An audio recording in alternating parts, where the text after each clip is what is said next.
ತೋರಿಸ್ತಾ ಇದ್ದೀನಿ. ಮೊದಲು ಸ್ವಲ್ಪ ಬಟರ್ ಹಾಕ್ತೀನಿ.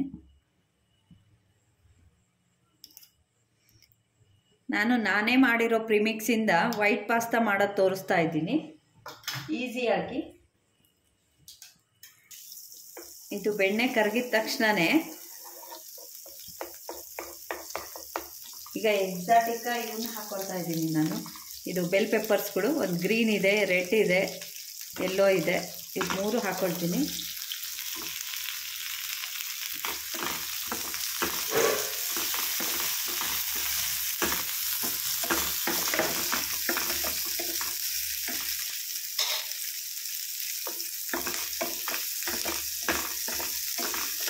ಇದು ಸ್ವಲ್ಪ ಫ್ರೈ ಆಗಲಿ. ಇದು ವೈಟ್ ಪಾಸ್ತಾ ಪ್ರಿಮಿಕ್ಸು. ಇದರಲ್ಲಿ ವೈಟ್ ಪಾಸ್ತಾ ಮಾಡ್ತಾ ಇದ್ದೀನಿ. ಇದು ವೈಟ್ ಪಾಸ್ತಾ ಪ್ರಿಮಿಕ್ಸಿಗೆ 2 ಬೌಲ್ ಹಾಲು ಹಾಕ್ತಾ ಇದ್ದೀನಿ.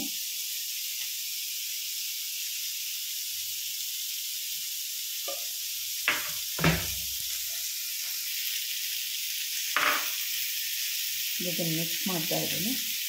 ಇದು ಗ್ರೇವಿ ಕೊನೆಗೆ ಗಟ್ಟಿಯಾಗುತ್ತೆ.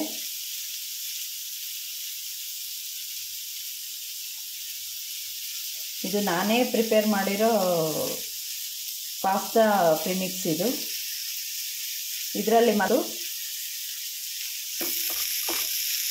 ಇದು ಸಾಕಾಗುತ್ತೆ. ಇದನ್ನು ಕೆಳಗಡೆ ಇಳಿಸ್ಬಿಟ್ಟು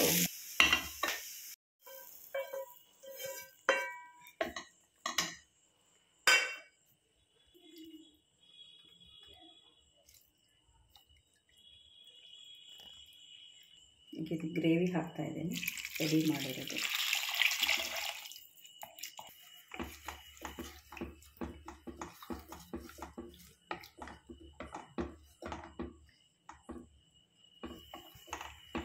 ಇದು ಚೆನ್ನಾಗಿ ಬಾಯ್ಲ್ ಆಗಬೇಕು.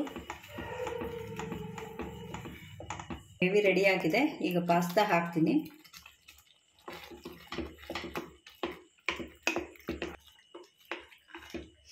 ಇದು ಹೋಟೆಲ್ ಸ್ಟೈಲ್ ಗ್ರೇವಿ ಪಾಸ್ತಾ.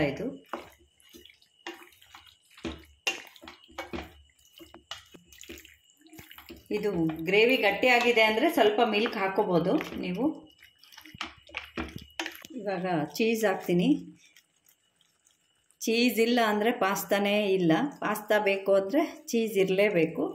ನಿಮಗೆ ಎಷ್ಟು ಬೇಕಷ್ಟು ಹಾಕ್ಕೊಳ್ಳಿ. ನಾನು ಇದಕ್ಕೆ ಎಷ್ಟು ಅವಶ್ಯಕತೆ ಇದೆಯೋ ಅದಷ್ಟು ಹಾಕ್ತೀನಿ. ಮಕ್ಕಳಿಗೆಲ್ಲ ತುಂಬ ಇಷ್ಟ ಆಗುತ್ತೆ ಚೀಸು. ಸ್ವಲ್ಪ ಜಾಸ್ತಿ ಹಾಕ್ಕೊಂಡ್ರೂ ಪರವಾಗಿಲ್ಲ.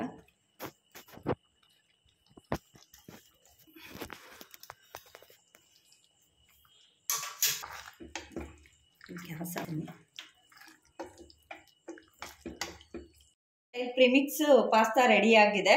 ಇದನ್ನು ನಾನು ಮನೇಲೇ ಪ್ರಿಪೇರ್ ಮಾಡ್ತೀನಿ ಪ್ರಿಮಿಕ್ಸನ್ನು. ಇದು ಸೇಮ್ ಹೋಟೆಲ್ ಟೈಪೇ ಇರುತ್ತೆ. ಇನ್ನು ಅದಕ್ಕಿಂತನೂ ತುಂಬ ಹೈಜೆನಿಕ್ ಆಗಿ ತುಂಬ ಚೆನ್ನಾಗಿ ಮಾಡಿದ್ದೀನಿ. ಯಾವುದೇ ಪ್ರಿಸರ್ವೇಟಿವ್ಸ್ ಇಲ್ಲ. ಈ ಪ್ರಿಮಿಕ್ಸನ್ನು ನೀವು 6 ಮಂತ್ಸು ಫ್ರಿಜ್ಜಲ್ಲಿ ಇಟ್ಕೊಂಡ್ಬಿಟ್ರೆ 6 ಮಂತ್ಸ್ ಆರಾಮಾಗಿ ಯೂಸ್ ಮಾಡ್ಬೋದು.